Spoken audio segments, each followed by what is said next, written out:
Meus amigos da nossa contabilidade capixaba e brasileira, nós estamos aqui hoje para apresentar a CACICOM, Academia Capixaba de Ciências Contábeis, que tem como objetivo principal disseminar o conhecimento de aspectos filosóficos e científicos necessários a toda a contabilidade brasileira e, sobretudo, à sociedade brasileira. A nossa academia que nós estamos aqui apresentando hoje, ela foi constituída em fevereiro de 2018 com esse propósito, ou seja, levar a toda a nossa classe contábil, e quando nós falamos em classe contábil, nós nos referimos aos profissionais de contabilidade, aos professores de contabilidade, às faculdades de contabilidade, aos governos estaduais e municipais do nosso estado e, sobretudo, disseminar então esse conhecimento no seio de toda essa composição da nossa sociedade. A academia constituída sem fins lucrativos é uma organização de natureza social e já tem o seu site à disposição através do www.acacicom.org.br, à disposição de todos vocês com trabalhos científicos que ali vão estar brevemente à disposição de todos. Queremos informar ainda que essa academia nasceu do esforço dos nossos profissionais e abnegados professores do nosso estado, que nós destacamos entre eles o professor Valsemiro Nossa, a professora Silvânia Neres Nossa, os professores Fernando Caio Gaudi e Fábio Moraes, os professores Hércules Freire, os professores Eduardo Pinheiro e Humberto Rosa de Oliveira, ainda os professores que nós consideramos fundamentais para a nossa atividade,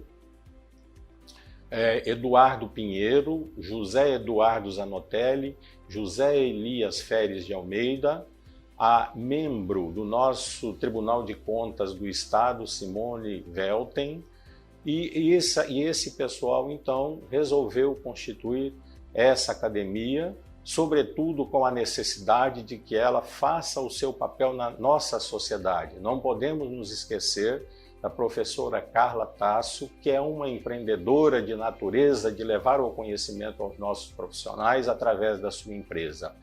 Então, nós estamos iniciando hoje esta atividade que vai estar disponível através do curso Webinar, que estarão disponíveis no nosso site conforme informamos. Esperamos que todos tenham o interesse em aprender, em aprimorar e até trocar informações com a nossa academia através do nosso website. Informamos que vocês poderão fazer qualquer comentários a respeito desses cursos, fazer indagações aos nossos palestrantes e prontamente nós estaremos aptos a responder naquilo que for necessário. Espero que vocês também nos ajudem a divulgar esta academia. É uma academia nova, recém-constituída, e ela estará à disposição de todos vocês, de toda a classe contábil, não só capixaba, mas também brasileira. Espero efetivamente que vocês façam bom uso deste material e os coloquem em prática na sua atividade profissional, quer seja como contador, quer seja como professor, quer seja como educador de forma geral. E não se esqueçam de procurar sempre os eventos que nós iremos promover a partir de então e serão divulgados através dessa rede social chamada Webinar. De forma que então nós estaremos sempre à disposição e, por favor, nos acompanhem, nos ajudem a desenvolver em todo o território nacional a contabilidade que tanto precisa de novos conhecimentos. Muito obrigado a todos.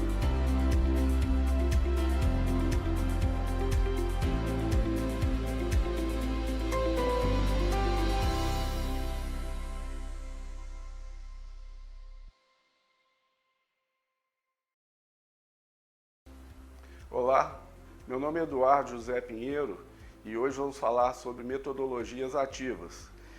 Nessa pequena aula, iremos mostrar para vocês as técnicas utilizadas hoje para que as aulas fiquem mais dinâmicas.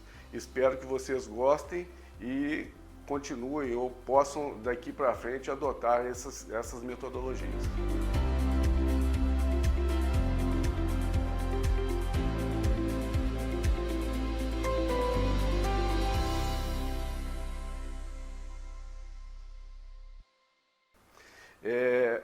O que é metodologia ativa? Metodologia vem de método. Método é um processo, a normatização que as ciências utilizam. E ativa? Ativa de ação. Ação movimento. Então a gente está falando de aulas, né, com determinadas técnicas e em movimento. Isso é metodologia ativa. Eu trago para vocês uma pergunta. A novidade... metodologias ativas, novidade ou somente um conceito diferente? Então, durante esse processo, a gente vai descobrir se essa pergunta ou essa pergunta vai ser respondida por vocês ao final. Então, qual o conceito de metodologia ativa?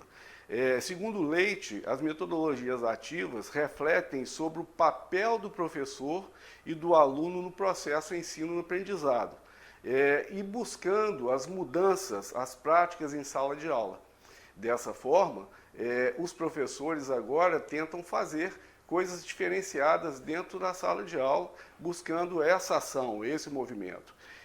E Oliveira e Pontes complementam esse conceito, dizendo que o estudante ele passa a ser responsável pelo seu aprendizado. Ora, muda agora a posição, ou seja, o professor passa a ser um orientador e o aluno ele é responsável por tudo aquilo que ele deve aprender. Existem alguns termos, né? O termo metodologia ativa é considerado novo, mas a gente sabe que isso já vem de muito tempo. Então, há muito tempo atrás, na própria educação, já se discutia como ensinar, como transmitir novos saberes. E desde aquela época, hoje, né, por exemplo, até hoje ainda, dentro da sala de aula existe muita aula expositiva. O professor fala e o aluno ele presta atenção e age como um sujeito passivo. Esse sujeito passivo, que é através desses novos saberes que a gente está buscando, que deve mudar, como já falamos anteriormente, o aluno participando ativamente. Isso é um grande desafio para os profissionais, né, da área de educação, porque exige muito esforço, muito estudo para a gente conseguir aplicar essas metodologias. E a gente vai buscando, através desses estudos, novos saberes que serão aplicados. Diversos professores afirmam que aplicam essas metodologias. Realmente existem vários que fazem isso. Mas a gente sabe que o estudo da metodologia hoje é que vai determinar o sucesso.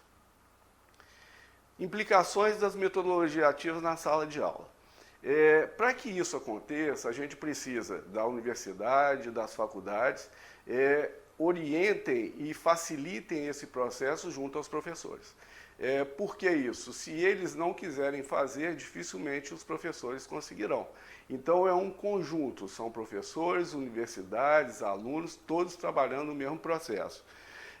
Hoje a gente tem um aluno diferente e por isso a gente tem uma aula diferente. Vejamos um exemplo. Nós temos, por exemplo, uma pessoa, um menino de 2 anos de idade que hoje trabalha com um smartphone na maior tranquilidade. Ou seja, já é um menino, já é um jovem que já vai nascer dentro dessa tecnologia.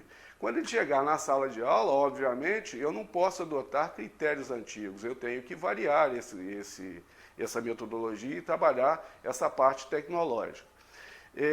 Buscando a interação, o dinamismo, porque dentro do ambiente que ele conhece. É por isso que a gente tem que trabalhar dessa forma. Criando desafios, estimulando que o aluno cumpra esses desafios dentro do seu próprio ambiente, do ambiente que ele consiga trabalhar. Dessa forma, a gente consegue ampliar, né, os conhecimentos desses alunos e parte desse processo o professor também aprende junto com eles. Sempre fomentando a reflexão, a análise e a pesquisa, que são os pontos específicos para o desenvolvimento de cada aluno. Essa inversão de papéis que a gente fala aqui, professor-aluno, ela vem acontecendo naturalmente exatamente por causa dessa metodologia. Então a gente vê que o professor, né, ele deve aguçar a curiosidade do aluno, fomentando essa reflexão e modernizando a forma de ensinar. Nesse processo, esse professor passa a ser um mediador. Já o aluno sai daquela postura passiva e começa a buscar o conhecimento. E, nesse sentido, ele passa a ser o ator principal. Porém, ele precisa, obviamente, do professor como orientador nesse processo para que ele se desenvolva. Hoje as crianças são diferentes, como falei anteriormente, jovens e crianças vêm aparecendo de formas totalmente diferente do pessoal de 10, 20, 30 anos atrás. Então, o aprendizado deles vão se traçando os novos rumos. E esses rumos a gente tem que trabalhar de formas que eles entendam e não que nós entendemos. Essas informações que estão à mercê deles, né, estão na mão deles através até de um celular, eles têm infinitas possibilidades de aprendizado a todo momento na palma da mão. E hoje essas pessoas, a maioria dos jovens, pensam que o mundo é uma aldeia, ele faz parte do mundo. Então tem vários meninos aí de 17, 18 anos que hoje já falam inglês fluentemente e nunca estudaram. Ou seja, através de um computador, eles entram em contato com outros jovens de Singapura, Estados Unidos, e fazem com que isso aconteça naturalmente. Então o mundo realmente está virando uma aldeia, né? Todos em qualquer lugar estão conseguindo falar. E a tecnologia está trazendo isso para todos nós. E existe aí o paradoxo, né? Esse paradoxo é muito complexo, né? Porque a gente fala da aprendizagem individual da pessoa dentro de casa. Hoje o jovem fica muito dentro de casa, né? Dentro até do quarto dele, mas ao mesmo tempo conectado com várias pessoas do mundo. Esse paradoxo é muito complexo, né? A gente tem o aprendizado individual e, ao mesmo tempo, coletivo. E é algo que a gente tem que entender um pouco mais para aprofundar, porque as habilidades do mercado, que estão precisando exatamente desses jovens daqui para frente, são mais sociais. Essas mudanças educacionais, tecnológicas e sociais já estão acontecendo e daqui para frente vai ser algo que continuará e a gente tem que se preocupar com isso, realmente trabalhando uma melhor aula. Novas habilidades que são esperadas desse jovem, né? E, obviamente, os professores que são diretamente ligados a passar esse conhecimento ou interagir com o jovem através desse conhecimento. Primeiro, conhecer o digital. Então, hoje não cabe nenhum profissional de área alguma não conhecer a tecnologia que está envolvida no seu trabalho. Disposição para aprender. Outra coisa que sabemos também, como o aluno já passou a ser ele mesmo protagonista da sua educação, então ele tem essa disposição, ele deve ter essa disposição. Se procura isso muito no profissional de mercado. Interagir com os stakeholders, ou seja, com todas as pessoas que fazem parte do processo. Essa interação vem de encontro ao que nós falamos no paradoxo, né? O individual e o coletivo. Aprender a trabalhar em parceria com máquinas, né? Existem vários exemplos, né, de máquinas hoje que fazem praticamente todo o processo. E como trabalhar com isso sem perder o seu lugar no mercado? Aqui em Vitória agora estamos passando por um problema sério, estão acabando com os trocadores. Então, como é que a gente vai lidar com isso? Como a gente tem que trabalhar, interagir, estudar para chegar até lá? Essa metodologia vem trazendo essa forma de trabalho, dessa interatividade. Desenvolver habilidades sociais, emocionais, cognitivas, né, de conhecimento e principalmente de resolução de problemas. Então, através dessas metodologias e a aplicabilidade delas, se espera que isso aconteça. Agora eu vou apresentar para vocês alguns modelos inovadores das metodologias ativas e citar alguns exemplos. Nós temos o Case Study, que é o estudo de caso, temos o Flipped Classroom, que é a sala de aula invertida, temos o Peer Instruction, que seria aprendizagem por pares, e o TBL, Team Based Learning, que é aprendizagem por times. E o Gamification, que é a gamificação, que vem de games, a gente vai falar um pouco mais. Lembrando sempre que toda aula deve ter um objetivo bem claro, um desenvolvimento também bem preparado, e eu tenho que avaliar ao final. Não adianta eu trabalhar, ou nós trabalharmos, metodologias inovadoras se a gente não tem isso bem claro. Primeiro é o estudo de caso. O estudo de caso é muito utilizado na contabilidade, já sabemos disso. Então você prepara um caso, esse caso pode ser ou não estruturado, e o aluno vai, através do conhecimento dele, buscar a resolução desse problema. Nós temos vários estudos de caso,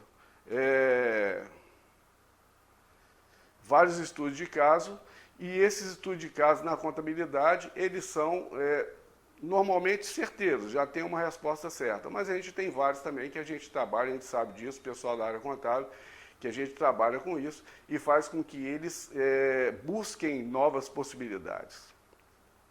O segundo é a aula invertida. Essa aula invertida é muito interessante, porque é algo que não é que seja novo, já tem muito tempo, mas é algo que pode ser aplicado de uma forma bem tranquila.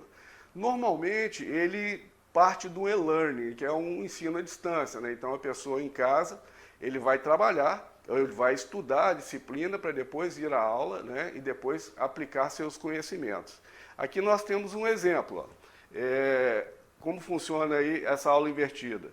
Os estudantes se preparam estudando para atividades em casa. Então, em casa, ele já está lendo o que ele vai precisar e vai ser aplicado, praticado na sala de aula, juntamente com o professor. E logo depois, ele vai revisar esse conteúdo e vai aprofundar os seus conhecimentos. Essa é a aula invertida de maneira normal. Mas eu tenho uma proposta, que seria a proposta para vocês, fazer uma aula invertida de uma forma dinâmica e utilizando somente uma pequena aula. Então nós temos aqui, por exemplo, determinado uma situação, um problema, com modelo de aula invertida. Então vamos dar um exemplo qualquer. Vamos supor que a gente vai falar de uma aula, um início de unidade sobre depreciação. Como eu faria essa aula invertida? Eu pegaria livros, obviamente, eu tenho que disponibilizar livros, posso deixar eles acessarem a qualquer momento,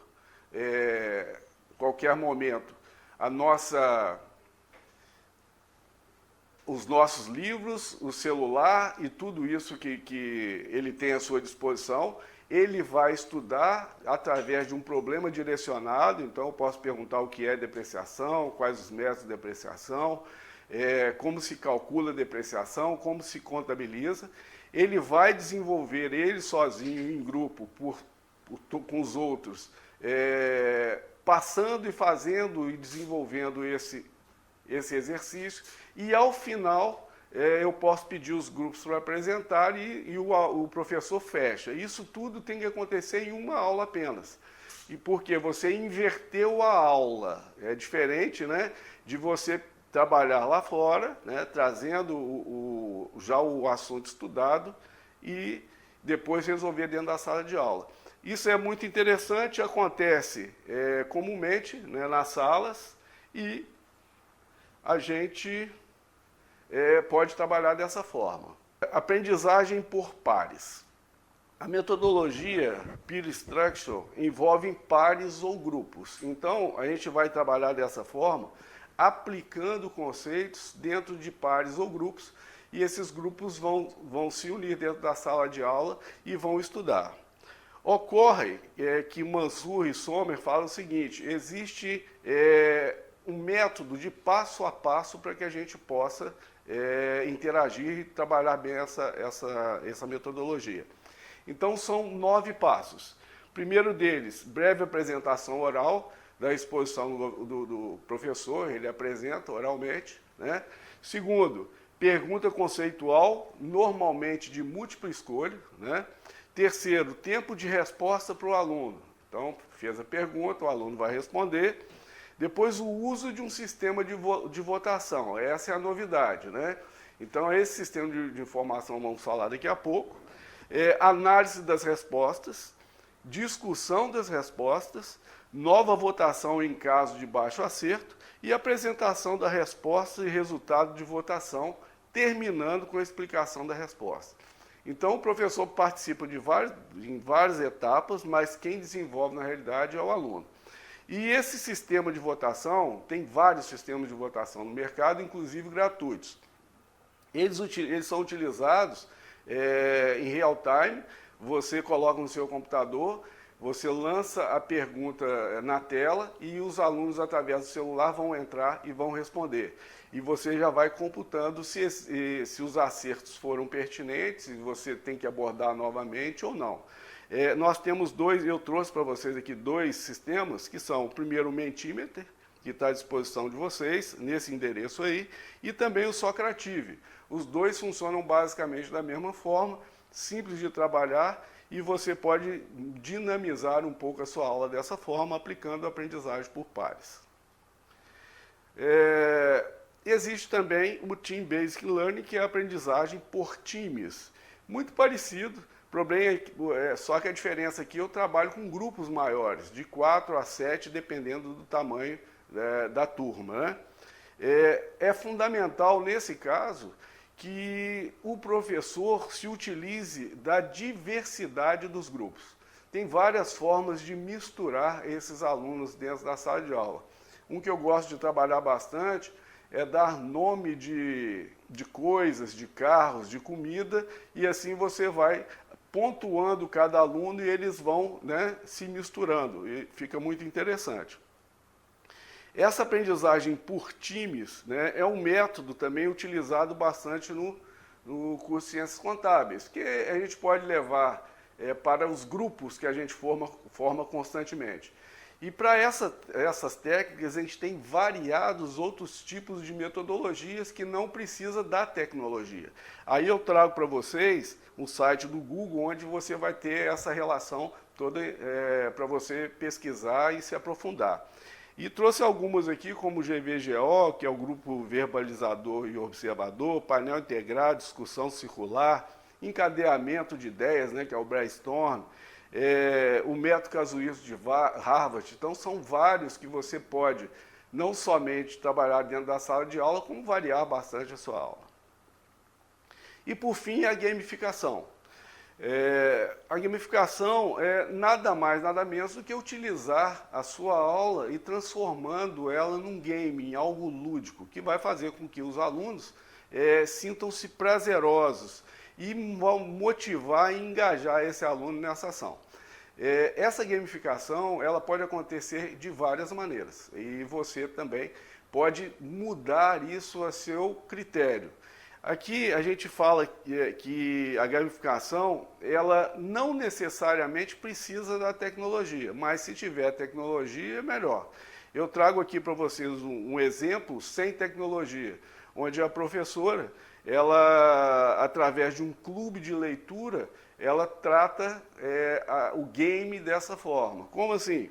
Ela coloca que o aluno quer apresentar uma resenha, ou encenar um vídeo, ou uma história. A cada ponto que ele vai desenvolvendo nessa leitura, e ele vai compartilhando com os colegas, ele vai auferindo pontos no game, né? E o melhor desses, no final, normalmente vai ganhar alguma recompensa. O importante da gamificação é que você tem que pontuar e tem que existir uma recompensa. Sem recompensa não resolve nada, tá certo? Porque o aluno espera ganhar alguma coisa.